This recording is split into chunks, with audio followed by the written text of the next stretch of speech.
गजाली, आपने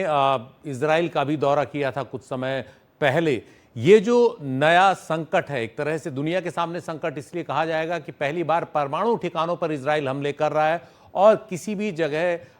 ये हमला घातक भी साबित हो सकता है अगर रेडियो धर्मिता यानी रेडियो एक्टिविटी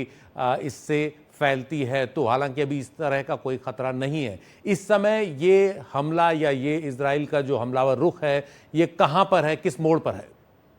जी देखिए, इसमें दोनों ही सरकारों और राजनीति बहुत ज्यादा इन्वॉल्व है। पहली बात तो ये है कि अगर आप ध्यान रखें पिछले 24 घंटे में इजराइल में क्या हुआ है। एक नो कॉन्फिडेंस मोशन लाया जाता है बेंजामिन नेतन्याहू की सरकार को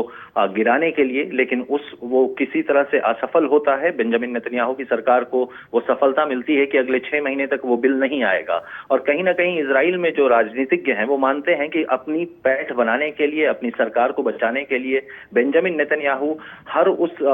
लिमिट से बाहर जा सकते हैं जिससे उनकी सरकार बची रहे। इस वजह से गाजा में भी सीज फायर नहीं हो पा रहा है और इसी वजह से जब यूएस और ईरान के बीच बातचीत चल रही थी और वो सारे लोग जो इस न्यूक्लियर पावर और न्यूक्लियर प्रोग्राम के ऊपर यूएस और ईरान के बीच में बातचीत कर रहे थे ईरान की तरफ से, उन सभी को इस हमले में मार दिया गया है। बहुत से ऐसे top military leadership, top scientist Iran के थे जो यूएस के साथ निगोशिएट कर रहे थे, उनको सुबह से इस हमले में उनकी मौत हुई है या उनको मार दिया गया है। तो कहीं ना कहीं यूएस और ईरान के बीच जो बातचीत चल रही थी उसको खत्म करने के लिए भी यह हमला किया गया है।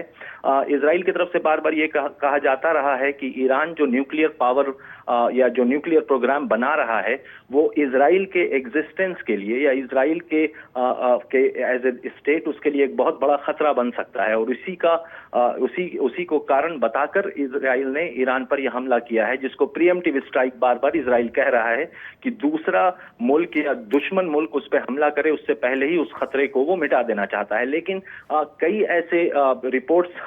हैं, खुद अमेरिका के इंटेलिजेंस रिपोर्ट है, तुलसी गबार्ड ने 2 महीने पहले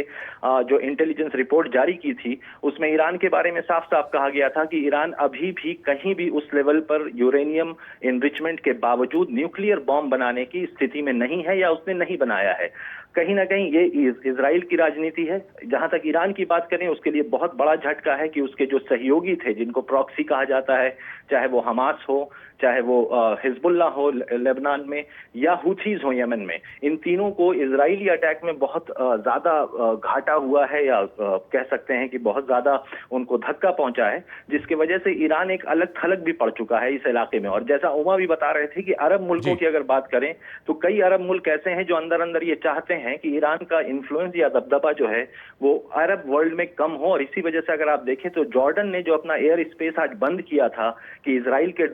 ईरान के ड्रोन इजराइल में ना आ सकें, उसी जॉर्डन ने अपना एयर स्पेस उस वक्त खोल दिया जब इजराइल के फाइटर प्लेन्स ईरान जा रहे थे मारने के लिए या हमला करने के लिए। तो कहीं ना कहीं कई अरब ममालिक जो हैं वो सऊदी कह लें, जॉर्डन कह लें, कई ऐसे ममालिक हैं जो यूएस और इजराइल के इन्फ्लुएंस में हैं और इजराइल को दबे छुपे अंदाज में इस हमले के लिए सपोर्ट भी कर रहे हैं।